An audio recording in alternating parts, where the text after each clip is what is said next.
I was taking a look at this article by Kathryn in the Egyptian Archaeology Encyclopedia, and she writes that the new kingdom was inaugurated by a family of Theban nobles, probably of Nubian descent.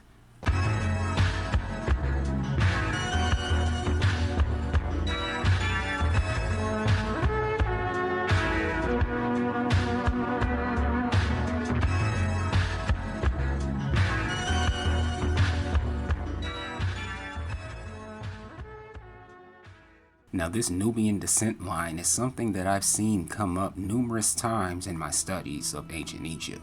When we go back as far as 1906, here the grandfather of Egyptology, Sir Flinders Petrie, writes that the second dynasty was overthrown by an Ethiopian invasion. When we move forward in time, Petrie writes again over 30 years later that Egypt seemed hopeless until a fresh Ethiopian invasion stimulated it, as in earlier instances, and here he was talking about the 18th dynasty. And we still need to get to the bottom of why Petrie walked around for decades writing that the Ethiopians had stimulated and overthrown Egypt on numerous occasions. And then we see here Dr. Reisner calling two portraits the earliest known portraits of Negroes, with Beardsley calling them excellent portraits of an Egyptian and Ethiopian prince and princess. This was about 3000 BC, the earliest dynasties.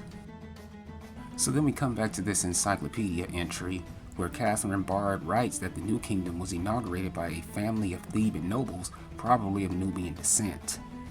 This whole Nubian aspect is something that constantly comes up in academia.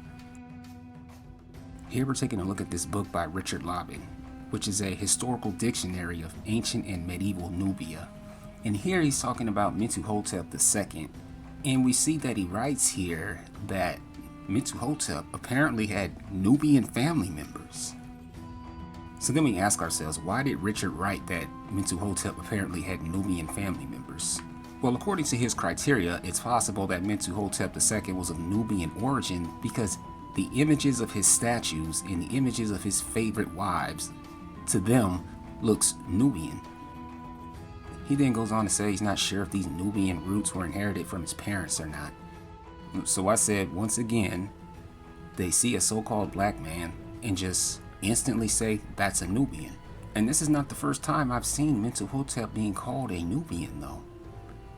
If the criteria is based off his statue work and is based off the appearance of his family members, I told myself, well, there must be a whole bunch of Nubian Egyptian royalty if we're using this criteria.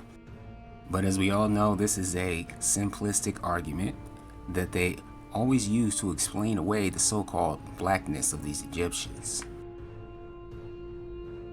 It's not scientifically accurate at no point in time that a so-called black person is presented with black skin only.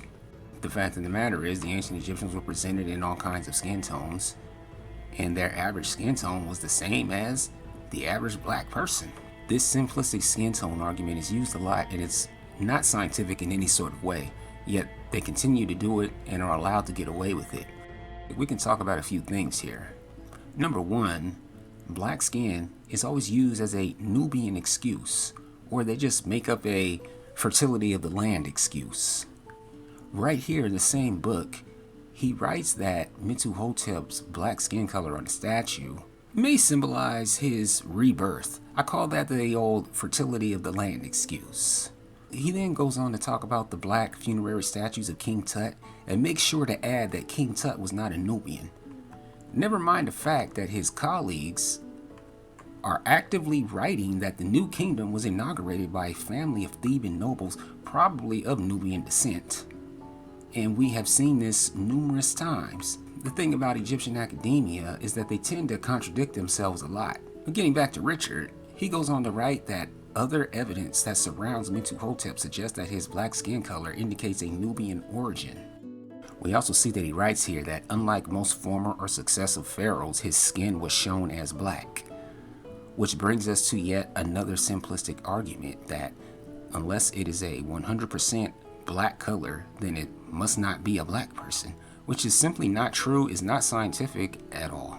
So then it comes down to the fact that we have to repeat numerous thousands, millions of times that so-called black people come in many shades, many skin tones, not just black only. This is basic knowledge, yet it's something that needs to be repeated to these people over and over again. A casual observation of black people everywhere shows us that they know this, yet they continue to go on like this anyway. And let's not forget the fact that Nubians and Egyptians were often presented in the same skin tone. And again, this is very basic knowledge, yet they continue to write these books.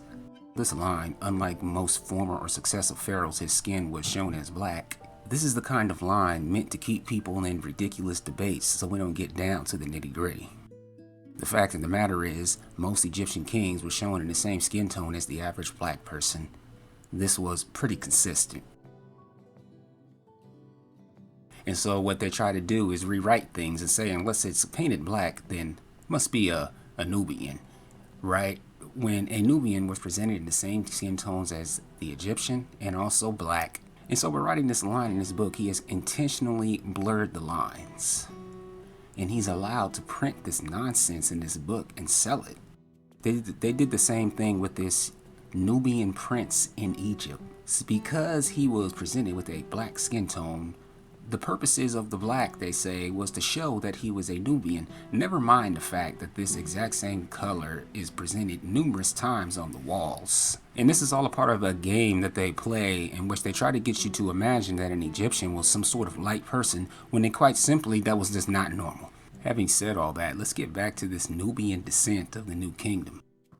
As I observed this idea and thought about how many times I've seen this come up over the years, it made me reconsider the Egyptian activities that were going on in Lower Nubia at certain times, namely during the earliest dynasties, the beginning of the Middle Kingdom, and the beginning of the New Kingdom. There are Nubian aspects in all three of those periods, also followed by Egyptian activity in those areas.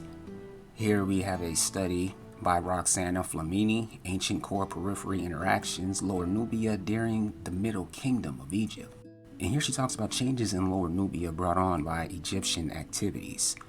Right here, the end of the 12th dynasty, these new customs are a consequence of the inclusion into the Egyptian order, as in Nubia was included in the Egyptian universe, which was something that I suspected for years and found confirmed in the pages of this study right here. At least she's making a good argument for it. Within the boundaries of the state, inside the dominions of the order established and guaranteed by the king god, Lower Nubia was already in Egyptian territory. And she is correct here when she writes that political and ideological factors are as important as economics in structuring political interaction, because they always make Nubia just sound like the slave supermarket or just a place just to get some free stuff, which is a very simplistic way of looking at things.